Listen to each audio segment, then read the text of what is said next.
Bueno, continuamos con Bueno, Geomorfo. Le vamos a poner un poquito esas pantallitas, ahora me avivo de hacerlo, ¿no? Eh, Vamos poniendo. Bueno, y efectivamente ahí teníamos esta imagen de las glaciaciones. Estábamos hablando justamente de la importancia de las glaciaciones. Otro de los procesos eh, que, que vemos en Geomorfo, ¿no? Los procesos glaciarios. O sea que tenemos ahí cuántos procesos, tenemos unos cuantos, ¿no? Tenemos geomorfo, geomorfología. Tenemos entonces los procesos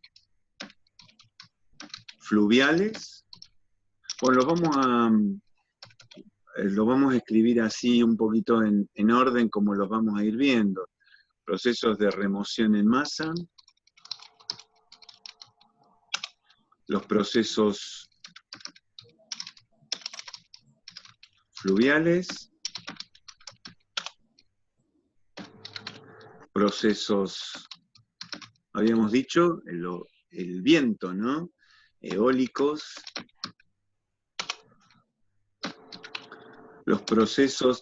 Vamos a ver también los costeros, porque si bien también involucra el agua, los procesos costeros son muy importantes en la modificación del paisaje, ¿no?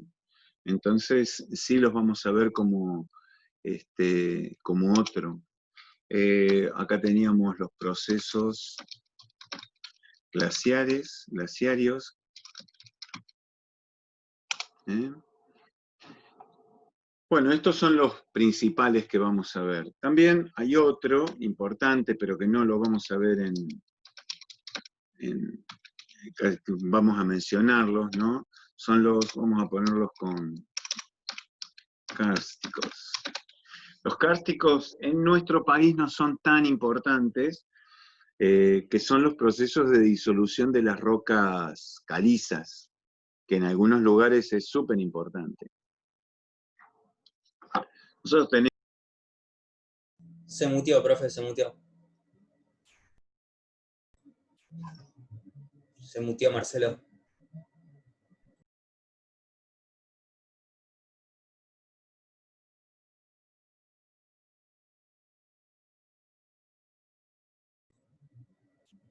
Marcelo. Está muteado, está muteado. Ahí está. Ahí está. ¿Me escuchan, no? Sí, sí, ahora sí. ahora sí, ahora sí. No, se estaba muteado porque me estaban llamando. Sí, cuando me llaman se mutea y después solito no le doy bola, entonces se pone normal. Muy bien. ¿Algún comentario, chicos? Vamos viendo de a poquito. Esta es habíamos pensado con Marcelo, esta es como una clase como más general. Bueno, si no tienen muchas preguntas al respecto, podemos empezar un poquito con alguno de estos procesos o comentando la parte, digamos, esta geomorfología. Esperen que voy a salir de esto, está más cómodo, es más cómodo aquí, ¿no? Esto que tiene todas estas diapositivas a la izquierda. Entonces, fíjense un poco lo que vamos a ir viendo algunas definiciones. Esto que les he dicho lo vamos a ir pasando rápido. Ustedes si tienen preguntas, como siempre, corten, pregunten, hagan comentarios, lo que piensen, ¿sí? Entonces, acá en la geomorfología estamos hemos tenido en cuenta formas del relieve, dice, ¿no? Las formas del relieve. Y acá lo que veíamos, ¿no? Estructural, climática, costera, continental, aplicada. Fíjense estas subdivisiones, ¿eh? Y esto tiene mucha relación con lo que les iba a decir, y es que también el paisaje se construye sobre la geología del lugar. No es lo mismo una zona desértica en una zona de rocas ígneas que en una zona de rocas sedimentarias. O la presencia, por ejemplo, de una colada basáltica que genera ciertas características y determina la forma del paisaje. La presencia de grandes rocas en el desierto, o si es un desierto más arenoso. Es decir, las características de las rocas presentes en cada sitio va a darle también el sello particular. Cuando decimos geomorfología estructural, también incorporamos las grandes estructuras, ya sea cuando hablamos de las grandes montañas o, por ejemplo, la presencia de un tipo de diaclasamiento o de fracturas que de alguna forma están presentes en una roca ígnea que después genera zonas de debilidad por donde los ríos van a ir erosionando. Entonces, en algunos lugares van a aparecer ciertas características o ciertos diseños de lo que son los diseños de drenaje que van a ser específicamente creados a partir de la estructura o de la geología de un lugar. Por ejemplo, voy a dibujar acá, de paso, vamos marcando. Por ejemplo, lo que les decía recién, en una zona con fracturación de tipo así más de este tipo, los ríos cuando vayan erosionando van a ir por estos lugares. ¿Eh?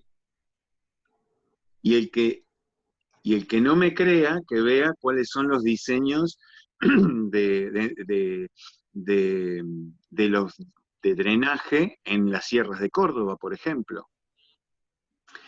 Por ejemplo, también tenemos, esto sería un diseño basado, ¿no?, en la estructura de las rocas. Después, por ejemplo, tendríamos un diseño que podría ser tal como este, donde los arroyos nacen desde un sector. ¿Qué puede haber acá? Obviamente acá puede haber, antiguo o moderno, un volcán. Entonces, de este volcán van a nacer pequeños arroyitos que se van a ir juntando y van a generar un paisaje o un diseño dendrítico circular, por ejemplo, ¿no? Todos estos patrones se refieren a la geología estructural. El clima, sin lugar a dudas, va a ser fundamental. Obviamente, la zona norte del África tiene tales desiertos por el clima y por las características que mencionábamos en la clase de atmósfera, en donde en esa zona el clima es tremendamente seco, ¿no? Entonces, obviamente, el clima también va a dar. Las zonas costeras, la presencia del océano, del mar, en ciertas zonas va a dar estas características. El continente funciona de otra forma, ¿no? El viento, los ríos, los glaciares funcionan de forma diferente si son cercanos o lejanos al mar. Una geomorfología aplicada es la geomorfología que podemos utilizar para generar el diseño urbano, por ejemplo, ¿no? Nosotros, cosa que se hace poco, pero si nosotros vamos a trabajar en urbanismo, nosotros tenemos que hacer primero un mapa geomorfológico y vamos a detectar, entre otras cosas, por ejemplo, eh, una llanura aluvial, que es una característica de los procesos fluviales. Entonces vamos a decir, en esta llanura aluvial no vamos a permitir que hagan casas, porque en general las llanuras aluviales, ¿qué les pasa? Bueno, se llenan de agua para esos, ese es el proceso. Entonces, si nosotros permitimos la presencia de casas en ese lugar, vamos a tener un problema el día de mañana porque esas casas se van a inundar. Si no, pregúntenle a los que viven al lado del río Matanza, ¿no? Que tienen problemas cada 2 por 3. O en La Boca, por ejemplo. Ahora La En Boca ha Luján también, sido... ¿no? ¿Cómo? En Luján también, ¿no? Con el río Luján, puede ser Claro, que pasen claro. esas cosas, que hay gente viviendo en los lugares donde se inunda, pero bueno, es natural que se inunde. Donde es natural que se inunde y donde no sería natural que a alguien se le ocurra poner una casa, ¿no? Es un tema. Eh, la ciudad, ya ni siquiera es dentro de la ciudad, la ciudad de Santa Fe, no sé si recuerdan, probablemente muchos de ustedes ni habían nacido, pero hubo una inundación en Santa Fe que se produjo, digamos, Santa Fe está, una gran parte de la ciudad está sobre la llanura aluvial del río Paraná. Entonces, bueno, son distintos temas, no así, por ejemplo, la ciudad de Paraná. La ciudad de Paraná no va a tener nunca ese problema porque está a una cota mucho más alta, ¿no? Está sobre las barrancas. En cambio, Santa Fe, del otro lado del río Paraná, está en una zona completamente inundable. ¿Mm? O por ejemplo, la otra vez fuimos con Fernando y otros compañeros de ustedes cuando la UNDAV era rica, y cuando recién iniciamos las tareas que teníamos unos pesitos de más y nos fuimos a San Martín de los Andes. Y en San Martín de los Andes, bueno, Fernando tiene muchos estudios hace geomorfología urbana, y entonces visitábamos algunos lugares donde estaba las laderas de la montaña con rocas, casi les diría sostenidas por 3 árboles, y abajo habían construido una casa, por ejemplo, ¿no? Y entonces lo íbamos midiendo, se medía perfectamente, y estaba leyendo un mensajito. Y estábamos midiéndolo, y esa roca cada vez estaba más abajo, ¿no? O sea, estaba moviéndose, y no había ninguna intención por parte de los dueños de la casa de irse de ese lugar. Que preguntaba Fabi, en la costanera sur, en Cava rellenaron el río. Bueno, esa es una característica de lo que hablábamos hace un rato, ¿no? Es decir, esta transformación que genera el hombre, ¿no? A través de su actividad, sí. Y después la geomorfología dinámica, que es digamos, es el estudio, digamos, no sé si tiene alguna definición. Vos, Marce, tenés alguna definición, pero digamos, la geomorfología dinámica es el estudio justamente, casi es una, eh, ¿cómo se dice? Cuando repetís la palabra, ¿no? Hablar de geomorfología es hablar de dinamismo. ¿Alguna pregunta? ¿Algún comentario? Profe, las obras que se hicieron en el Arroyo Maldonado, en Capital, ¿tienen que ver con la geomorfología también del lugar? En realidad, un arroyo se modifica, ¿eh? A ver, vamos a... Es como si nosotros, bueno, al generar, nosotros tenemos en las zonas de Buenos Aires, el Gran Buenos Aires, lo voy a dibujar como en planta, ¿no? Así este sería, bueno, con otro colorcito, la línea de costa de Buenos Aires, bueno, acá sería, digamos, algo así Uruguay, acá estaría como el delta.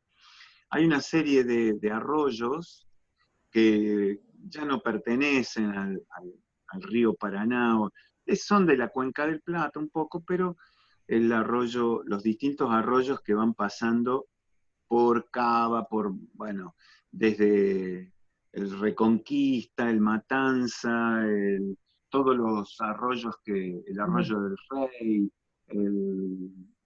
el Sarandí, etcétera, etcétera. En realidad son arroyos que son ríos de llanura. Los ríos de llanura tienen una característica de ser no rectos, sino que tienen sus curvitas. Ustedes pueden ver si van desde la boca del riachuelo, desde la sede de España, y van por el camino de Sirga hacia la sede de Piñeiro, van a ver que ahí hay un espectacular meandro, ¿no? Un meandro son estas formas curvadas que tiene el río, ¿no? Bueno, por supuesto que el Matanza, que es un río de llanura, y es un río que tiene sus grandes curvas, ahora, si este fuera el Matanza, lo voy a dibujar con un colorcito más oscuro, el Matanza es más o menos este que dibujé acá, ¿no? O tal vez sea así. ¿Por qué? Porque está canalizado. Y van a ver que muchos de los arroyitos que dan al Matanza tienen esta forma. El Morales, el arroyo de las Víboras, todos esos pequeños arroyos son arroyos meandriformes. Pero hoy el Matanza tiene muchísimos sectores canalizados. Lo mismo pasa con el Maldonado, que no solamente que está canalizado, sino que está entubado. Por debajo de la sede de la UTN, ahí en Domínico, pasa un arroyo entubado. Lo pudimos ver porque en un momento estaban haciendo obras y efectivamente hay una parte, normalmente estas partes vienen por acá y después se entuba, y eso genera, bueno, tiene su complicación porque en general estas obras se hacen con el cálculo de la cantidad de agua que puede caer en un momento determinado, ¿sí? Pero hay momentos en los cuales puede llover un poco más de lo que se calculó. Y a veces no se tiene en cuenta que los habitantes de las ciudades tiran las bolsas a la calle, o tiran desechos a la calle, botellas, bueno, ustedes han visto, no tengo que dar ningún listadito de porquerías que se tiran. ¿Qué hacen esas botellas y todo eso? Tapan los conductos. Entonces lo que se podría decir que está bien calculado, y uno dice, bueno, por este arroyo pueden pasar X cantidad de agua por segundo. Bueno, cuando ese tubo está tapado por desechos, la cantidad de agua, y si yo cierro este tubo, por supuesto que va a pasar detrás. Se va a generar una inundación no natural. ¿Se entiende? Entonces, este tipo de cuestiones hay que tenerlas en cuenta. Por supuesto que el entubamiento en algunos casos es beneficioso, en otros es beneficioso, pero hay que mantener permanentemente limpio ese caño, cosa que no se produce. Bueno, a mí me pasa al frente de mi casa. Cuando llueve en otoño, el frente de mi casa se llena de agua.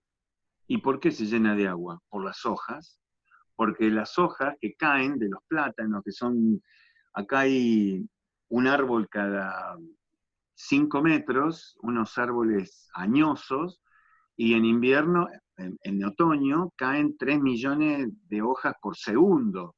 Entonces, si yo no tengo mucha la costumbre de barrerlas, entonces, por supuesto que cuando llueve, en otoño, se van acumulando y por supuesto que los desagües pluviales se tapan de hojas y entonces se va acumulando. Por supuesto que, bueno, a veces salgo con la pala, muevo un poco para que se vaya el agua, ¿no? Pero esto pasa, imagínense, en zonas mucho más urbanizadas, con los desechos, con los, bueno, desde bolsas, botellas, botellas de plástico y basura en general, ¿no? Pero me parece que por ahí va la cosa, ¿no? Un buen trabajo de una ciudad, digamos, tiene que ver con eso también, ¿no? No sé si contesté tu pregunta. Marce, ¿vos querés agregar alguna cosita? No. Sí, no. No le... Sí, sí, profe, re bien, la contestó. Sí. Cecilia eras, ¿no? Sí.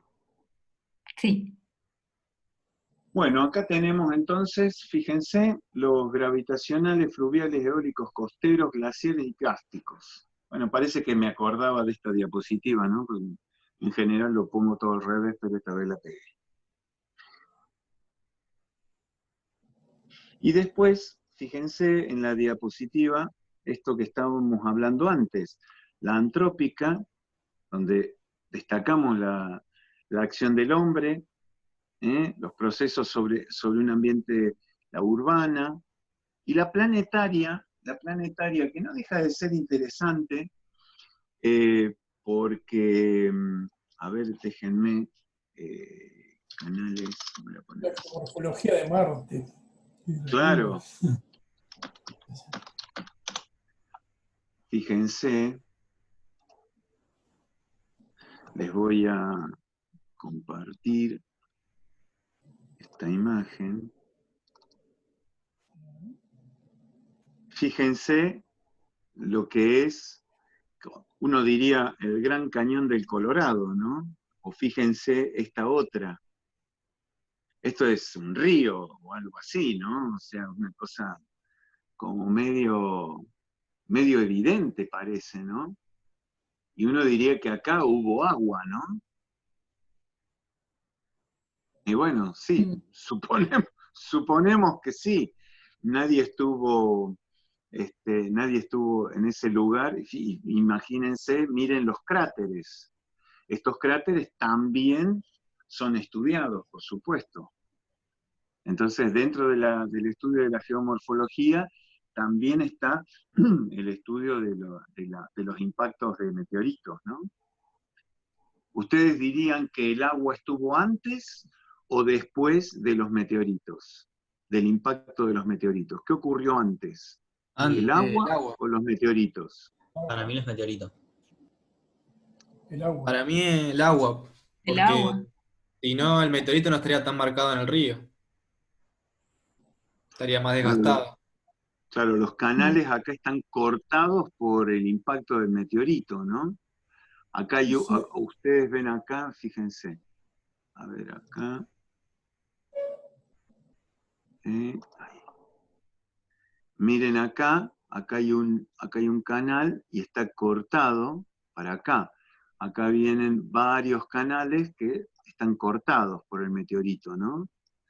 Acá miren, acá está este borde, está cortado. Acá lo mismo.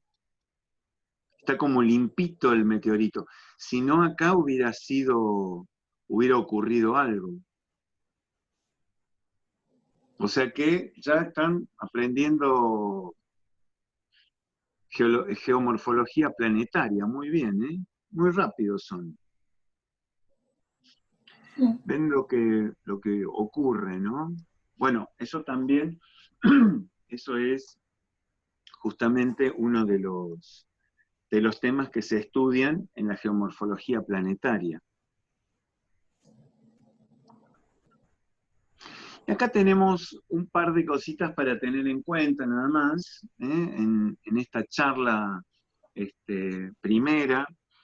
Tenemos, cuando hablamos de los agentes, nos referimos justamente a los medios que estábamos diciendo, de los que estábamos hablando recién. Es un medio natural. Entonces, ¿qué es un agente? El agua, el hielo, el viento, la gravedad, El sol. son agentes. Y el agua tanto modificando el paisaje a través de la erosión, o también modificándolo a través de la disolución.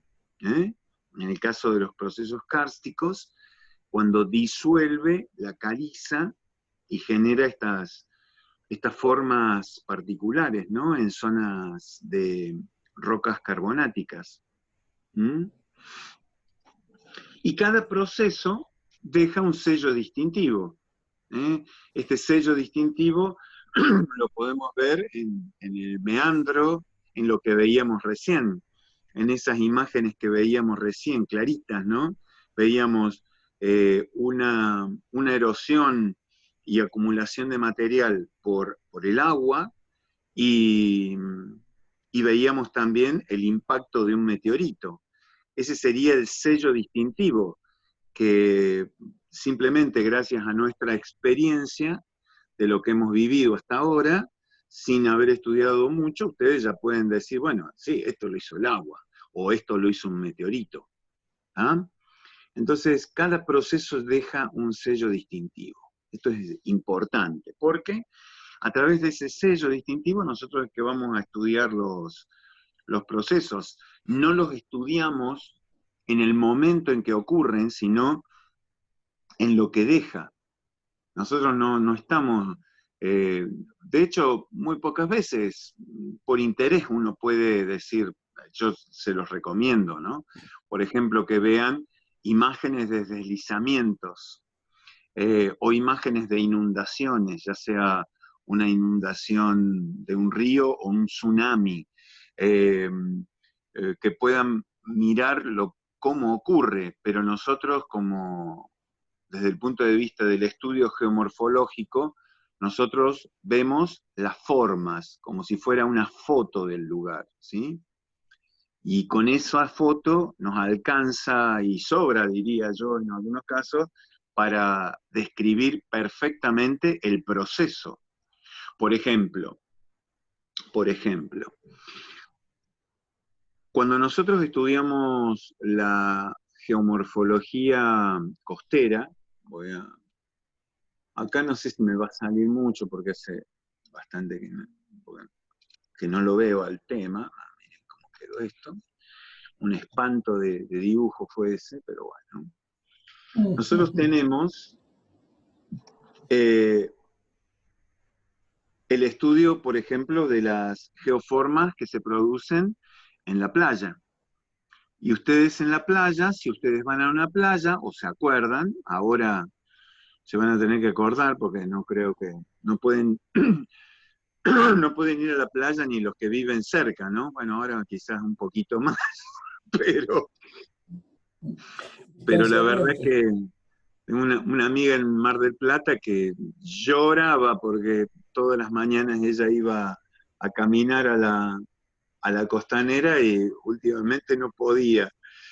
Pero bueno, si ustedes cuando vuelvan a la playa y observan o buscan en su memoria, van a ver que la playa tiene sectores, sobre todo cuando baja la marea o cuando la marea está baja, la arena tiene como ondulitas, tiene ondas, o tiene sectores planos. La propia playa, ya sea producido por el agua, vamos a los del agua, ¿no?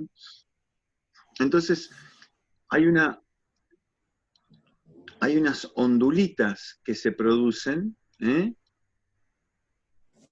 Que van a tener distintas formas, ¿está? Pueden tener esta forma o pueden tener esta forma, pueden ser más grandes, ¿sí? O pueden ser pequeñas ondulitas por encima de las óndulas, o directamente pueden ser una superficie plana. En función de el tamaño de grano de este material, ya sea este, o sea arena, o sea unos guijarritos pequeñitos, nosotros podemos estudiar el tamaño de grano y la longitud de onda de cada una de estas, creo que era así, la longitud de onda de las óndulas, la altura de las óndulas, vamos a estudiar todo esto, y de acá nosotros, en base a los estudios que se han hecho, vamos a poder determinar la profundidad del agua, la profundidad del agua a la que se produjo, a la que se produjo, la velocidad de corriente a la que se produjeron estas geoformas. ¿Por qué? Porque también podemos hacer algo contrario.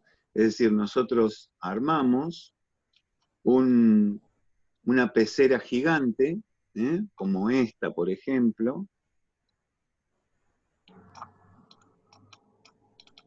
en donde, vamos a hacer así, bueno, más o menos, imagínense con el ratón y el termo que tengo acá que chocó. Entonces acá nosotros ponemos un montón de material de distinto tamaño y hacemos un cuadro, por supuesto. Y ponemos tamaño de grano, velocidad de corriente, altura de corriente, etcétera, etcétera. Y acá le ponemos agua a una determinada profundidad. Lo van viendo, ¿no? Me parece. Y con una bomba que vamos a tener acá, le metemos el agua que corra a una determinada velocidad. Después, por supuesto, esta agua la agarramos y la volvemos a meter por acá. Y vamos estudiando en el laboratorio qué pasa con distintos tamaños, a distintas velocidades, y vamos determinando. Entonces, cuando vamos a la playa y vemos los tamaños, y vamos viendo, observamos en el lugar, también podemos poner en la playa velocímetros, podemos revisar la profundidad, etcétera, ¿no? ¿Se entiende a lo que me refiero? Cuando nosotros, y estos son, justamente, volviendo al tema anterior, ya estoy más canchero con esto, ya lo voy haciendo más rápido. Este sello distintivo en el relieve o, por supuesto, como les decía, en estos sectores, ¿no? ¿Lo ven a esto? ¿Lo entienden? ¿Lo intuyen más o menos lo que les estoy contando? Sí, profe. Fíjense que esto genera un proceso, depende de los materiales, las formas y los procesos. Según el proceso me va a generar una determinada forma en función de los materiales con los que cuento. ¿Está? Disculpe. ¿Sí? Me quedó una duda respecto a los agentes. ¿El Sol no entra en ese grupo? No entra porque el Sol en sí es como... ¿Cómo, Marce? Que es lo que mueve, lo que motoriza, pero los agentes es el agua, el viento, el aire. Claro, es como si fuera el el motor, de la misma forma que lo es la gravedad, ¿sí? Pero A lo mejor- nosotros acá lo duplicamos. Sí, decime. No, a lo mejor el calor, digo, podríamos decir. Claro. Acá nosotros estamos presentando en esta diapositiva, perdone, no estoy tan canchero como pensé. Acá. Es que deja de compartir y el cosito está cerquita, entonces. Vamos a ver. Nosotros acá, detrás de todo esto, está la gravedad. O, diría, el magnetismo y la gravedad. El MAGRAV, podríamos poner acá. El MAGRAV. Magnetismo y gravedad. ¿Está? Ahora, esto que sería el motor o uno de los motores, llamamos gravitacional a cuando es el aspecto de la gravedad la que tiene mayor control sobre el proceso principal es el gravitacional. Esto no significa, como dije en su momento, que acá no esté presente el agua, por ejemplo, porque estos granitos, los de suelo o lo que sea, va a tener, obviamente, un poquito de agua que va a generar justamente, que puede generar en un momento determinado que el proceso sea más rápido, más lento. Después de una lluvia, esto va a ser más propenso una zona a que se deslice que una zona seca, ¿no? A ver ustedes, por ejemplo, cuando han hecho castillitos, y los que ahora hagan castillitos porque se los fabrican a sus hijos, cuando hacen castillos de arena, ¿qué usan? ¿Arena seca o arena mojada? ¿O arena húmeda? A ver. Sí, arena húmeda. Húmeda, ni siquiera muy mojada. Bueno, sí, porque claro. si está muy mojada, ¿qué pasa? Se les cae. Y si está muy seca, no tiene cohesión. Por lo tanto, ustedes van a tomar la arena que esté justa para hacer el castillo más hermoso que puedan, por supuesto. Ahora, si llueve, ¿qué va a pasar con ese castillo? Se disuelve.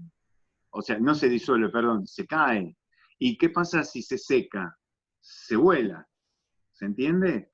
Entonces, la presencia de agua dentro de los procesos gravitacionales es muy importante. Pero la gravedad es la principal, lo que tomamos como principal. En el resto, fluvial es el agua, eólico el viento, costero es el agua, glacial el hielo, en los cárticos es el agua con su proceso de disolución. Y en todos, el sol, en muchos, yo diría, pero el sol, por ejemplo, acá, en el eólico, es importante porque el sol calienta la superficie de la Tierra. Al calentar la superficie de la Tierra, ¿qué hace? Calienta el aire. Y cuando el aire se calienta, ¿qué hace? Se eleva. Y esto hace, justamente, lo veíamos en la atmósfera, produce justamente la distribución del aire en toda la atmósfera. Y esa distribución se produce por los vientos. Entonces, el sol en este caso sería